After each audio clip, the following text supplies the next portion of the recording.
Magandang araw mga kaibigan. Bigyan ko kayo ng update ngayon tungkol sa dalawang manifesto ng mga PMA graduates. Ang unang manifesto ay yung pagkundina kay Senator Raffy Tulfo. Yung tinawag niyang duwag, si Private First Class Raymond Canlog, na later on namatay sa labanan sa Maguindanao, namatay siyang isang bayani. That was mga 5 or 6 days ago, yung manifesto na yun. Umiikot pa rin hanggang ngayon. So ano na ang ilan nang nakapirma. And then mga 2 days ago, may another manifesto. Nagsisirculate din among PME graduates. Manifesto naman condemning BP Sara for her silence. Yung wala siyang imik, wala siyang comment tungkol sa nangyayari sa West Philippine Sea. So, dalawang manifesto. Okay, unahin ko lang muna, i-update ko kayo sa yung naunang manifesto, yung condemning Senator Raffy Tulfo. Nako, hindi na mapigilan, padami ng padami. Compare natin yung unang manifesto ng PMAers last year, yung panawagan para palayain si Ka Eric at Doc Padoy. Sa isang araw, halos 200 ang pumirma eh. Then, dahil sa napakalakas ang dating ng manifesto ng mga PMAers, yun, pinalayas kaagad si Ka Eric at Doc Padoy.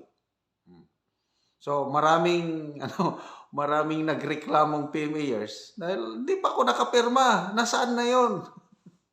Grabe. So, ito, mas grabe ito ngayon dahil sa aking re-research. After 5 or 6 days na pag-ikot among PMAers, specifically retired kasi yung mga active, gustong pumirma kailang hindi pwede. Yung active, retired lang. Umabot na po, 500 plus na ang nakapirma sa manifesto condemning yung pagtawag ni Senator Tulfo na duwag ang isang bayani sundalo na namatay sa labanan. Tinignan ko yung listahan, in-review ko. Nako, ang isang pumirma doon, mayor. Bakit mayor pumirma? Hindi basta-basta mayor.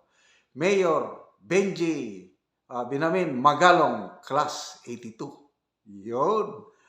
Hindi siya basta-basta mayor. I think, mayroon bang mayor na PME graduate? Wala ata eh. The only mayor in the Philippines, correct me if I'm wrong, the only mayor sa Pilipinas na PMA graduate is Mayor Benji Magalong. Napaka-taas po ang respeto ng mga men and women in uniform kay Mayor Benji General Magalong. Pumirma siya, number 233 siya sa listahan. Kaya nung nakita ko yung pangalan niya, sabi ko, wow, nakakatuwa naman ito. Legend itong si General Magalong eh. Noong panahon ni Pinoy, yung Mama Sapano Massacre. So, inimbestigahan. Ang nag-imbestiga, ang head sa investigation panel ba ng PNP, si General Magalong. So, nung tapos ng investigation, parang lumalabas na may si Pinoy, yung presidente, parang madadamay. Nako, ito pang nangyari. Kinausap si General Magalong na tanggalin mo yung kuwan ng presidente at maging PNP chief ka. Ang gandang offer nun. Pag ordinaryong tao yun, general, wala na. Tinanggap na yung offer. PNP chief na. But doon, yun po ang legacy ni General Magalong. Yung kanyang character, integrity. Binaliwala niya yung pagiging PNP chief niya. Sinunod niya yung tama. Kung ano yung findings nila, yun ang pinirma niya, yun ang lumabas sa report na may kapalpakan ang presidente. Yun po ang General Mayor Magalong. Kaya tuwang-tuwa po ako na kasama siya sa pumirma. Kasi sino man naman ang hindi magagalit? Tawagin mong duwag ang isang bayani. Sa post ni General Romeo Pocis ng Air Force, General ito. Yung last word daw ni PFC Kanlog, nilabanan parang lumalabas na outnumbered sila. Ganito ganito ang sabi niya sa mga kasama niya, mag-withdraw na kayo. Maiwan ako. I will cover you with fire. So, pina-withdraw niya yung mga kasama niya. Siya nagpaiwan, doon ako may kasama, siya ang nag-hold the line. O di, sinakripisyo niya yung buhay niya. Yun, namatay, bayani. Duwag ba yun? Nakakaiyak na kwento, nakakasakit damdamin. Isang bayani tawaging duwag. Okay, balik tayo sa pumirma.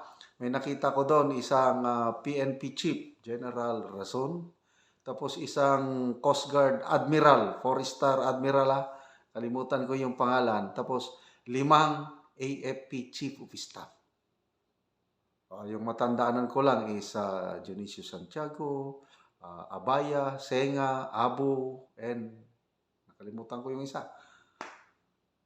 So, grabe, ganun po. Pataas ng pataas, padami ng padami ang pumipirma sa manifesto condemning Senator Rapi Tulfo. Punta naman tayo dito sa isa, yung manifesto condemning BP Sara. Ang nagbulgar nito, si Sas Sasut. Sabi niya sa kanyang post na, tinitingnan ko dito sa post niya, may kumakalat, sabi niya may kumakalat sa PMA chat group na draft manifesto, yun nga, para ikondena si BP Sara. Tinitingnan ko dito sa post ni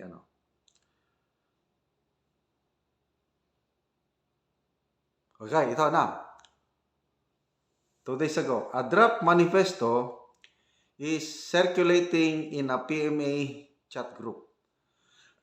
Excuse me. The manifesto is about condemning BP Sara's silence on South China Sea issue. This manifesto came out after the Tulfo manifesto came out, the one condemning how Tulfo berated a soldier in his show. It seems like no one is signing the manifesto against BP Sara. Mag 2 days na po yung draft manifesto na yon. Hanggang ngayon, wala pa rin balita. Kung may pumirma man, baka kakaunti. Kasi hindi pa inilalabas Kaya dito sa mga comments, binasa ko yung mga comments dito. Ha ha ha, sabi ni guardians will always protect their kind skin and also stand by their brother in arms. In the case of the BP, sister in arms. Bakit? Reserve Colonel si BP Sara. Kompleto ng schooling yan. Talagang full-fledged colonel. And PMAers are intelligent enough to know the BP has no right to speak about foreign policy. Bonget has the sole right to it, and the BP is a good soldier, not to steal the thunder from her commander-in-chief. Ilan kaya ang pumirma laban sa pabibong ugok na Tulfo? As of now, tatanong ako sa mga PMAers na kaibigan ko, wala pa daw A draft letter or manifesto without a signature is a trash paper, period. Ano ba? Strategy ni Futol, Tamba at Unanay para ma-divert ang serious issues circulating right now. Ito pa, most PMAers have brains. Hindi lang most, lahat. Except si yung isa, hindi ko na lang banggitin, yung palaging kontrabida. Ay. So, yes, because PMAers are aware of the Constitution, which clearly states that the President is the chief architect of our foreign policy. Isa na lang. Why would people sign against BP Sara when they know it's the responsibility of the President, the Senate, and the Congress? Why throw their baggage to others that have no claim nor obligation to it? BP Sara is doing all her responsibilities both as BP and DepEd Secretary. So, yun po ang mga kaganapan sa dalawang manifesto. Ang isa, condemning Rapi Tulfo, padami ng padami ang pumipirma, everyday nadadagdagan.